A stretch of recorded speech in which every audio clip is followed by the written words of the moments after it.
So guys, हमारे पास हम problems को डिस्कस कर रहे थे। तो आज का नेक्स्ट प्रॉब्लम जो है उसमें हमारे पास जो गिवन डाटा है वो ये है कि हमारे पास 20 सेकंड्स में number of waves, number of oscillations की जो तादाद है वो 100 है, और जो वेव्स पैदा हुई हैं उनकी जो वेवलेंथ है वो 6 सेंटीमीटर है। इट मीन्स जब हम इसे मीटर में कन्वर्ट करेंगे तो 100 सेंटीमीटर जो है 1 मीटर में होते हैं, तो 100 पे डिवाइड करेंगे तो मीटर में हमारे पास वेवलेंथ की कैलकुलेशन जो है वो आ जाएगी 0.06 मीटर।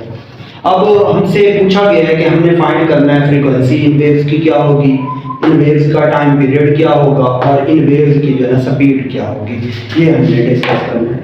तो गाइस, हमारे पास फ्रीक्वेंसी का जो एक्चुअल फार्मूला होता है वो ये होता है कि फ्रीक्वेंसी जो है असल में टाइम में, किसी भी टाइम में, एक सेकंड में जो नंबर ऑफ वेव्स होती है, नंबर ऑफ ऑसिलेशंस है, उनकी तादाद होती है। तो हमारे पास फ्रीक्वेंसी जो यहाँ से बनेगी, हमारे पास नंबर ऑफ वेव्स हैं वो 100 है और टाइम जो है वो हमारे पास 20 सेकंड है। तो यहाँ से फ्रीक्वेंसी 100 डिवाइडेड बाई 20 तो ये 5 हो गया। फ्रीक्वेंसी के यूनिट्स हो गए हर्ट्ज। ये इन वेव्स की फ्रीक्वेंसी होगी, ठीक है। उसके बाद नेक्स्ट वन है कि इन वेव्स का टाइम पीरियड क्या होगा। तो टाइम पीरियड की बाय डेफिनेशन हमारे पास होता है कि रेसिप्रोकल ऑफ फ्रीक्वेंसी। तो यहाँ से हमारे पास टाइम पीरियड जो है फ्रीक्वेंसी 1/5 हो गया, तो यहाँ से टाइम पीरियड हमारे पास हो गया 0.2 सेकेंड। तो ये इन वेव्स का जो है टाइम पीरियड होगा। नेक्स्ट में पूछा गया इन वेव्स की स्पीड क्या होगी। तो स्पीड हमारे पास हमने फार्मूला ड्राइव किया था, v = f लैम्डा। तो यहाँ से v = f की वैल्यू है हमारे पास 5 और लैम्डा की जो वैल्यू है वो है हमारे पास 0.06। जब इसको मल्टीप्लाई करेंगे तो v यहाँ से हमारे पास बन जाएगा 30 और ये बन जाएगा 0.3 मीटर पर सेकेंड। तो ये हमारे पास वेव्स की क्या होगी, स्पीड होगी। तो गाइस, नेक्स्ट हमारे पास जो प्रॉब्लम है 10.6, वो हमें गिवन है कि वेव्स हैं उनकी फ्रीक्वेंसी जो है 12 हर्ट्ज है और जो वेवलेंथ है वो है हमारे पास 3 सेंटीमीटर। जब मीटर में कन्वर्ट करेंगे तो हमारे पास 0.03 मीटर बन जाएगा। अब हमने कैलकुलेशन करनी है कि इन वेव्स की स्पीड क्या होगी। By relation of wave equation we have v = f lambda. तो यहाँ से वैल्यू पुट करें आप, तो v = f की वैल्यू 12 और लैम्डा की वैल्यू जो होगी वो होगी 0.3।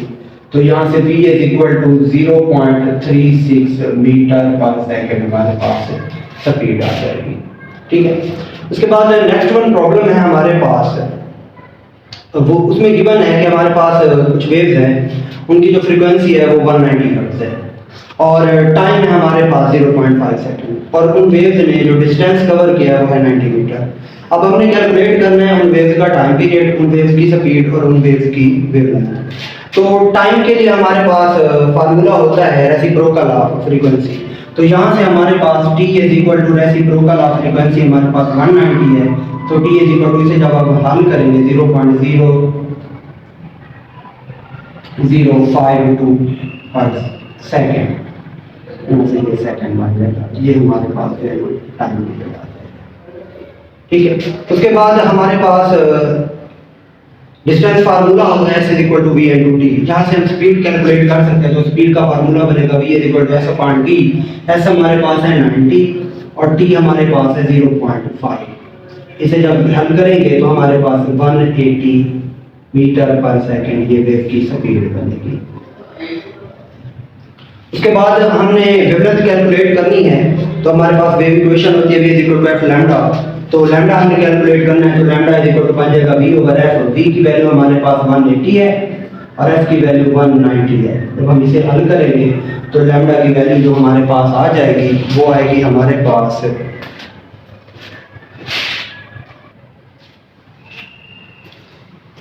100। जब हम डिवाइड करेंगे हमारे पास वेवलेंथ की जो वैल्यू आएगी वो आ जाएगी हमारे पास 0.95 मीटर।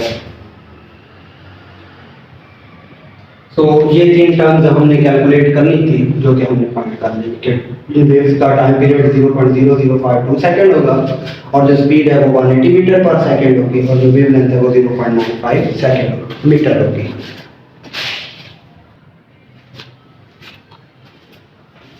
तो गाइस, नेक्स्ट वन हमारे पास प्रॉब्लम 10.8 है इसमें हमारे पास वेवलेंथ गिवन है 6 सेंटीमीटर, उसे मीटर में कन्वर्ट करेंगे तो 6/100 हो जाएगा। तो यहाँ से हमारे पास वेवलेंथ जो है वो आ जाएगी 0.06 मीटर और फ्रीक्वेंसी गिवन है 4.8 हर्ट्ज।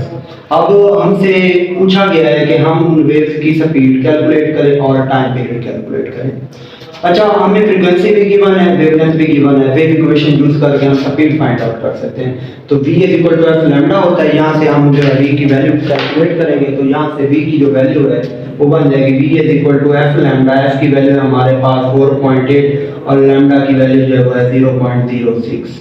यहाँ से कैलकुलेशन करेंगे तो हमारे पास 0.29 मीटर पर सेकेंड स्पीड आ जाएगी वेव्स की। ठीक है, ये हमें कैलकुलेट करना था। दूसरा कैलकुलेशन करनी थी हमने फ्रीक्वेंसी से टाइम पीरियड की। तो टाइम पीरियड की डेफिनेशन होती है रेसिप्रोकल ऑफ फ्रीक्वेंसी। तो रेसिप्रोकल ऑफ फ्रीक्वेंसी 1/4.8। तो यहाँ से कैलकुलेशन करेंगे तो यहाँ से हमारे पास टाइम पीरियड जो बनेगा अप्रोक्सीमेट 0.1 सेकेंड बनेगा। ये एक्सपेरिमेंट टाइम पीरियड होगा। हमारे पास नेक्स्ट प्रॉब्लम है, डिस्टेंस गिवन है कि हमारे पास कुछ वेव्स हैं जिनका डिस्टेंस जो है वो 80 सेंटीमीटर है। इसे मीटर में कन्वर्ट करेंगे तो 80/100, यहाँ से हमारे पास जो डिस्टेंस है वो आ जाएगा 0.8 मीटर। फ्रीक्वेंसी वेव्स की गिवन है 5 हर्ट्ज और जो वेवलेंथ है वेव्स की वो है 40 मिलीमीटर। अब 1 मिलीमीटर जो है 1 मीटर में 1 मिलीमीटर 1000 मिलीमीटर होते हैं। ठीक है, तो यहाँ से हम कन्वर्जन जो करेंगे 40/1000 meter is equal to 0.04 meter. अब हमसे पूछा गया है कि इन वेव्स का जो है ना टाइम कितना लगेगा, इन वेव्स को इतना डिस्टेंस ट्रैवल करने में टाइम कितना लगेगा। अच्छा, हमारे पास फ्रीक्वेंसी और वेवलेंथ गिवन है, हम वेव की स्पीड वेव इक्वेशन से कैलकुलेट कर सकते हैं। तो वैल्यू पुट करें, v f की वैल्यू हमारे पास 5 हर्ट्ज, तो ये 5 हो गया, मल्टीप्लाई लैम्डा की वैल्यू हमारे पास 0.04। तो जब हम इनको मल्टीप्लाई करेंगे तो हमारे पास आ जाएगा 0.2 मीटर पर सेकेंड। ये हमारे पास इन वेव्स की स्पीड होगी। अब डिस्टेंस फार्मूला हमारे पास गिवन है s vt। तो यहाँ से t की वैल्यू कैलकुलेट कर सकते हैं, t s/v। s की वैल्यू है हमारे पास 0.8 और v की वैल्यू 0. डेसिमल से डेसिमल कट हो जाएगा, 2 1 2 2 4 8। यहाँ से टाइम जो है वो हमारे पास आ जाएगा 4 सेकेंड। उसके बाद हमारे पास लास्ट वन प्रॉब्लम है, वो ये है कि हमारे पास रेडियो वेव फ्रीक्वेंसी है 90 मेगाहर्ट्ज और उनकी स्पीड जो है 3×10⁸ मीटर पर सेकेंड।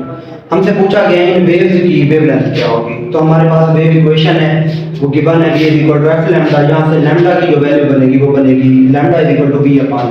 तो ये वैल्यूज पुट करें, लैम्डा v की वैल्यू हमारे पास 3×10⁸ और f की वैल्यू हमारे पास 90 × 10⁶। अच्छा, ये पावर ऊपर ले जाएं तो लैम्डा ये 3 3 9, ये 0 हो गया, ये हो गया 1/30, इधर हो गया मल्टीप्लाई बाय 10⁸ मल्टीप्लाई बाय 10⁶। यहाँ से हो गया लैम्डा 1/30, यहाँ से हो गया 10⁻, यहाँ माइनस का हो गया तो 10⁻, पावर ऐड होगी 8 - 6। तो लैम्डा 1/30 मल्टीप्लाई बाय 10⁻²। अब ये हो गया हमारे पास लैम्डा 10⁻100/30। तो ये 0 से ये 0 कट हो गया, यहाँ से लैम्डा हो गया 10/3। इसे हम जब कैलकुलेट करेंगे लैम्डा आ जाएगा 3.3 मीटर। ये हमारे पास जो है ना वेव की वेवलेंथ होगी। तो गाइस, आज का जो हमारा 10th क्लास का फर्स्ट वन चैप्टर है वो कंप्लीट हो चुका है। उसको हमने डिटेल स्टडी किया, हमने सिंपल हार्मोनिक मोशन को डिस्कस किया, उसके बाद सिंपल हार्मोनिक मोशन की कैरेक्टरिस्टिक्स को, फीचर्स को डिस्कस किया। उसके बाद हमने जो है ना डिफरेंट केसेस देखे सिंपल हार्मोनिक मोशन के, कि अगर हमारे पास मास स्प्रिंग सिस्टम है, बॉल एंड बाउल सिस्टम है और जो सिंपल पेंडुलम है, तो क्या वाकई में उनकी जो मोशन है वो सिंपल हार्मोनिक मोशन है, ये हमने प्रूव की। उसके बाद हमने डिफरेंट टाइप्स ऑफ वेव्स को डिस्कस किया, उसके बाद वेव्स की प्रॉपर्टीज़ को देखा हमने, उसके बाद हमने रिपल टैंक को इन डिटेल डिस्कस किया और उसके बाद जो है ना हमने एक्सरसाइज के प्रॉब्लम्स को डिस्कस किया, सॉल्व किया। सो गाइस, आई होप ये लेक्चर सीरीज आपके लिए हेल्पफुल रही होगी। Thank you. नेक्स्ट लेक्चर में हम चैप्टर नंबर 12 स्टार्ट करेंगे।